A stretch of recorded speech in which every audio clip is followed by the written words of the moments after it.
Siouxland, get ready. KCAU 9 SportsZone is coming your way with sports director Anthony Mitchell and sports anchor Alexander Huddleston. Your inside look at all the local sports action begins now. We are Charlotte Moon Warriors. You're watching SportsZone, and the highlights start now. Good evening, everyone, and welcome to the KC9 SportsZone Halloween edition, playoff edition, whatever you want to call it. I'm Anthony Mitchell. Alongside me, it's not Russell from Up this time. No, not this time. It's the Alexander Huddleston. And warm this time. That's the important part. Great. Big playoff slate. How are you feeling tonight? I'm feeling great. Happy Halloween. I'm excited. We have a ton in store for you guys tonight. Top matchups, big plays, and of course, our top stop and player of the week. And just like we do every week here, we're going to start off here with our SportsZone game of the week, and it's a pair of familiar foes taking the field once again, but with the stakes even higher as number 3, Sergeant Bluff Loon hosts the Lamar's Bulldogs in the first round of the Iowa High School Class 4A playoffs. SPL leads the series 11-5 dating back to 2008. Bulldogs in search of its first series win since week 1 of 2023. Business per usual for SPL, scoring early after handing it off to Brody Van Kelsbeek, takes it on the pylon, and that puts the Warriors on the board. Later on, 4th and 5 situation, Isaiah Jervik keeps it on the QB power, not only converts it, but runs all the way to the end zone, won't be stopped there, 14-zip. Home team, they would throw in another score in the second with a Joe Hardy sweep to add to the pile. USD commit putting in that work. They win it over Lamar's in our SportsZone game of the week and advance in the next round 42-7. What a way to start the night as SBL books its spot into the next round. Huge way to start the night. But now it's time to get to the rest of tonight's action, of course, starting with Bishop Heelan hosting Atlantic to open up its Class 3A playoff in Iowa. These teams meeting for the first time since 2007. Crusaders' 5-game win streak was snapped. They're hoping to keep its state dreams intact. Heelan would drop 28 in the first half and go on cruise control in the second half, just trying to chew that clock. Later in the second half, Grant Whitcomb would get ahead of the receiver and somehow snag this interception over his shoulder going out of bounds. What a play by him. Atlantic couldn't get moving, and Bishop Heelan would win 28-6. In the first round of the 5A playoffs, Sioux City East boasting 8 wins, its most in a season since 2012. They've got Dallas Center Grimes as the opponent tonight. East rocking the new orange lids. DCG driving. Cason Claiborne says, not on my watch. Tossing that awareness out the window. Their great play from the Black Raiders defense. They force a punt. East driving, and Amos Collins unfortunately can't handle the snap here. And the Mustangs pop up with a ball. Little potential momentum change here for the visitors. Fourth quarter we go. Goal line possession for the home team. Jacob Brayfogle muscles it in. East advances with a 28-14 win. The Galen Catholic Jays upset Class A powerhouse West Hancock last week. Can they pull off another one against rival and undefeated MMCRU? MMCRU gains yards with the first down, set themselves up with this run, play by Brayson Mulder, runs in for an MMCRU touchdown. Galen Catholic now with the ball after a quick first down pass. Whoa. We enter the second quarter, and Jack Roberts tosses it to Wyatt Collins for a little trickery, but it turns over with an interception. On the ensuing drive, quarterback Eli Harpino takes the snap and scrambles to his left, finds Michael Schmillen downfield for another MMCRU touchdown. Orioles rule 37-0. Cool story for the Lawton Bronson Eagles. Went from winless last season. Second round of the 1A playoffs. They visit top-ranked West Lyon. Wildcats lead 13-0 in the first. Easton DeYoung runs the QB keeper 15 yards.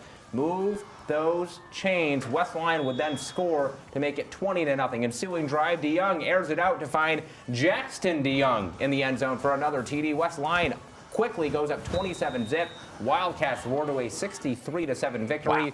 We'll see them in the next round of the playoffs. That was a playoff game? Yes, it was. Wow. Big score. Anyways, Cherokee comes into the night with a 7-2 record. One of their losses came to Unity Christian Knights, looking to double down on the road. Cherokee struck first on their opening drive. Quarterback Jackson Paulsrud keeps himself for the touchdown. Braves go up 7-0. Move to the second quarter. It's going to be the same score. Unity threatening. Dylan Bosma finds Austin Waringa, who catches it over 2 defenders for the Knights score. Game tied at 7. But the Braves respond.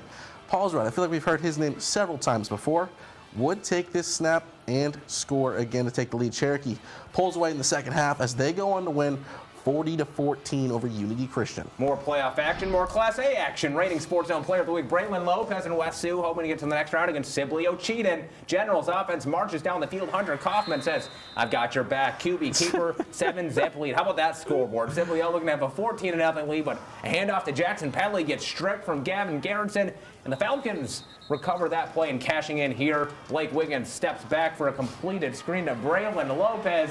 And hey, he's our reigning SportsZone Player of the Week winner for a reason. 70-yard touchdown going all the way. West Sioux wins 31-14. They advance to the state quarterfinals. That looked like his big run from last week. Woodbury Central remains in the mix for a spot at the Class A state tournament, hosting their Madrid Tigers.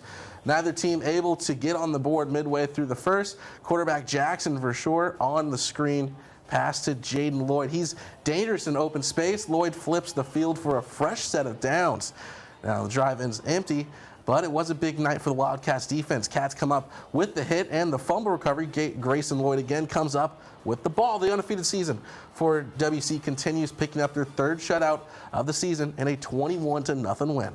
What a great slate of games so far, but we have to take a quick break. Don't go anywhere just yet. Plenty of big matchups on the other side of the break. And who will bring home our top stop and player of the week, so make sure you stay in the zone.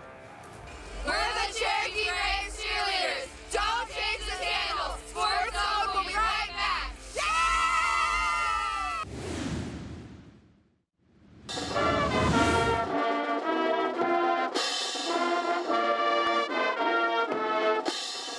Our Rays Mid-Mel Music Band of the Week coming from the Crofton Warriors. Excellent tunes on an excellent Friday night of football. I'd say cold too as well. I think that fits. Cold. But anyway, welcome back to the zone. Many teams kept their state title hopes alive with wins tonight, and of course now they'll turn the page to next week. And even more teams look to do the same, starting off with undefeated Winnebago in the All-Nations Class A semifinals, hosting Mapialuta. Winner moves on to next week's title game at the Dakota Dome. Bago won the regular season meeting 55-22. 10 minutes left in the first. Winnebago's Adarius Fleminster runs it into the end zone for an 8-yard touchdown, making it 6-0 Bago. Don't fix what's not broken. Minutes later, Fleminster does it again, takes the ball into the end zone for another touchdown. Bago leads 12-0. Mapialuta trying to respond. Their quarterback, Julian Tonch, throws it deep to tight end Christian Jack for a 37-yard gain. Big play by them. Didn't do it. Winnebago advances to the All-Nations Championship game with a 52-14 win.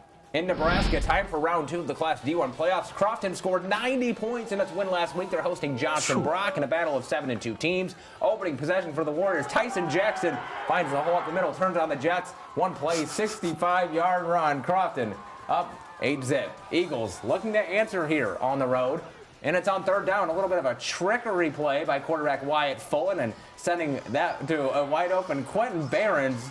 And they tie it up with a 56-yard passing catch, walking highlights galore, but that would not shake Crofton. Next play, Preston Fox hoping, you get a score, you get a score, you get a score. 66 yards, Crofton wins it 88-56. There's what trick-or-treating for touchdowns.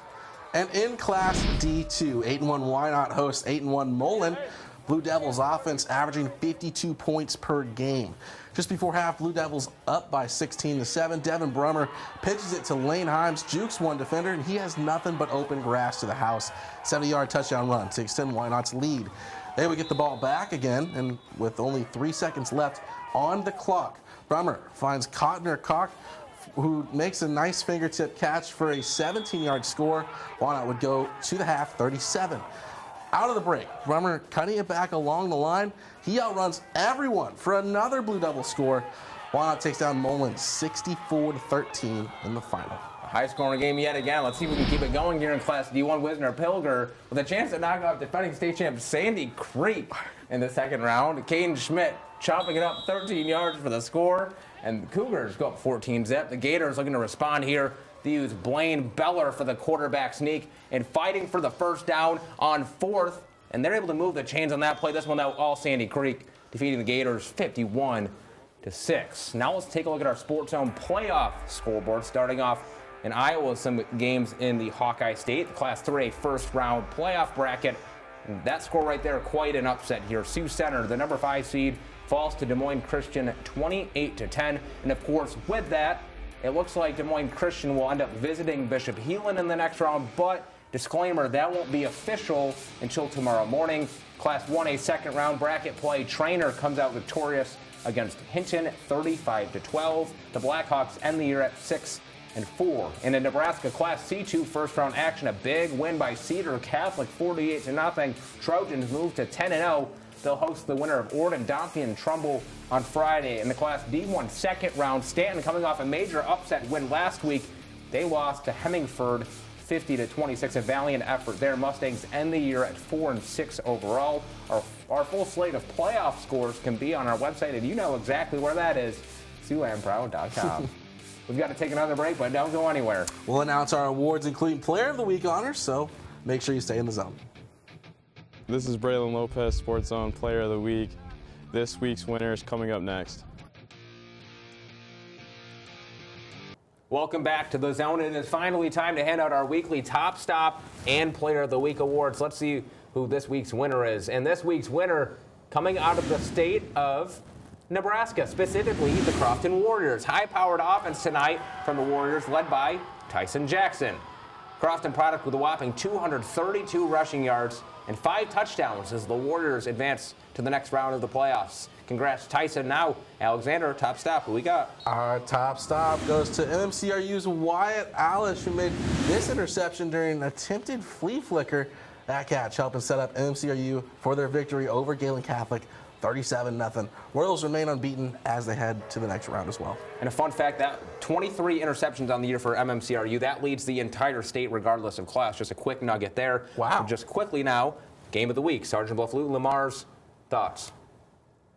It was really cold. I think it was a really good game. I think because about second quarter, Stitzman, the quarterback I mentioned earlier in our 6 o'clock show, he actually went down with an injury and had to go in an ambulance. So I think that kind of affected the team's, not even just the play, but even the morale. So hoping he's all right. But for the rest of our scores and highlights, those are on our website, SiouxlandProud.com. For Alexander, I'm Anthony. We'll see you next time in the Zone.